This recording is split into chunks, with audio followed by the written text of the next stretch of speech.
Hey everybody, how's it going? This is Ryan with the Wizards of the North, and we are back with the tournament recap of an event we held yesterday. We initially had it being a 3K. We did not quite hit the player capacity to fire at that, but we wound up giving away just shy of $2,000 in cash and prizes. So total of 32 players showed up, and we are here with the top 8 breakdown for you. So before we get into that, make sure that you like, subscribe, comment, hit the notify bell so you don't miss any future episodes, including some of the gameplay from the event that we're going to be uploading. We've got rounds 1 through 6 and the top 8 through the finals for you. So make sure you come back for that. And getting into the top 8, we've got Luke McCorkadale, who is playing a Bucky discard Floodborn list. So this is a pretty traditional, I think these lists are kind of set in stone now, but the one tech thing that you can clearly see that he did is the Piglet, and I think the Grab Your Swords. I don't know if many lists are playing that. I think those are tech choices that he made anticipating having to play into the mirror, because obviously Grab Your Swords just decimates this list.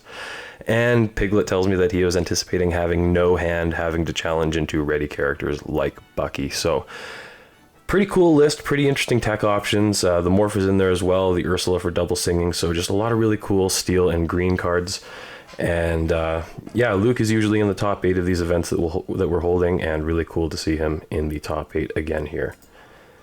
Moving on into 7th place, we have Parker Connors, who is a first-time attendee at one of our events. I believe he's the owner or manager. I believe he's affiliated with one of the shops up in Edmonton. So if he's watching, or if anybody knows, make sure you comment below so we can get some support over to Parker and the shop up in Edmonton, because we want to support the Lorcana community in Alberta as a whole. So getting to his deck list, he is playing a blue steel, or as I like to call it, Zoolander Cogsworth list. Now these are, I think, if I was to have picked a deck to play in this event, this is probably what I would have played, and you're going to see quite a few of these lists in the top 8.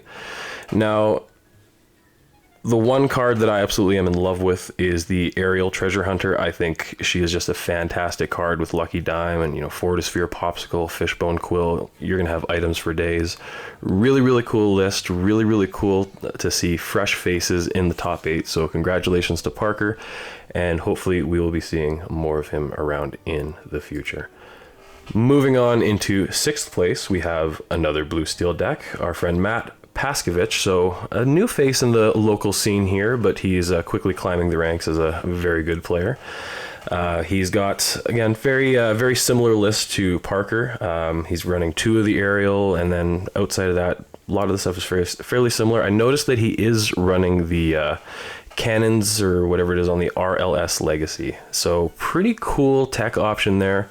I did not get a chance to chat with him about that in particular. I had a chance to chat with him about many other things, but unfortunately did not get a chance to ask him about that particular tech option. So really, really, really neat card. Again, I'm just assuming that he was expecting to have to go into Bucky lists and all of that other kind of stuff, which, again, this is a great choice when you're expecting to have to go up against that. So good job predicting the meta by Matt, and great job getting into the top 8.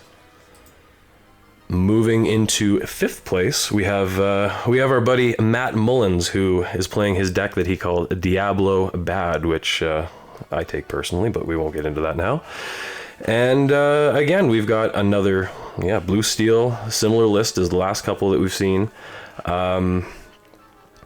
I don't know why everybody is running Qianpo all of a sudden. I'm assuming that somebody on YouTube has decided to run them, because that is usually the reason why anybody starts to run just a random common like this.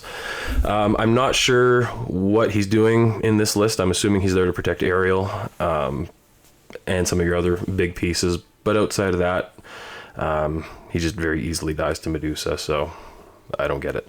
But outside of that, I love the cards like Let It Go. Baboom is huge in this meta. The double Ariel, again, I just think she is such a fantastic card.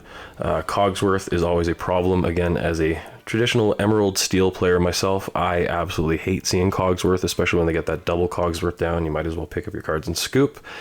And I'm assuming that that is the situation that Matt saw a lot of, because, again, he wound up with a 5th place finish here. So congratulations to Matt. Good job. And moving on into 4th place, we have Mark Blankaflor, who was playing Which Card Discard. Again, another Bucky Floodborn discard list. Very, very similar to Luke's, but in place of the 2 Piglets, he is running 2 Flynn Riders. So another really interesting tech choice. Obviously, he's a Floodborn, so he synergizes with Bucky. He is going to quest for 4, so long as your opponent has 0 cards in your hand, or in their hand, which, if you're playing this list, chances are they're probably not going to have any cards in their hand. So really, really cool list to see played. He piloted it to a top 4 finish, and Mark traveled all the way out from Vancouver to play with us. So thank you for coming out, Mark. Safe travels, and we're hoping to see you again soon.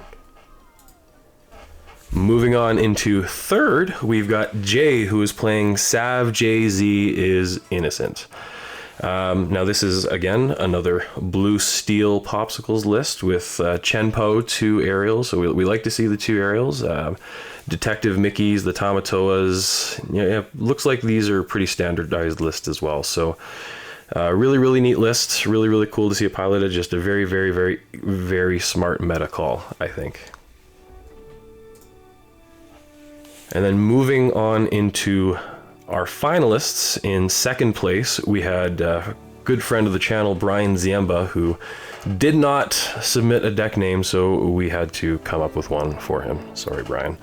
Now he is playing, he's a very big fan of the control style of build, so as you can see, the cards in the deck reflect that very much. He's playing the Vitalosphere, he's playing the Ice Blocks, he's playing the Medusas, he's playing the Sisus, he's playing the Brawls, he's playing all that kind of stuff that's going to hopefully give him the ability to control the board. And he was able to do that all the way to a top 2 finish. And the reason everybody is here, everybody wants to see the tournament winning deck so that they can play it at their locals tomorrow. This is Vern Townsend, and yes, he actually did call his deck winning deck. I'm staring at the deck list on paper right now, and that is literally what he wrote down on the paper. So he willed it into existence, it came to be, and I don't know if he's just a prophet or a really, really good player. I'm going to assume it's a little bit of column A and a little bit of column B, but either way, very, very cool deck. Vern did a fantastic job playing this all the way to a championship win today. He was our first place winner. So yeah, so big congratulations to Vern on his hard-earned victory.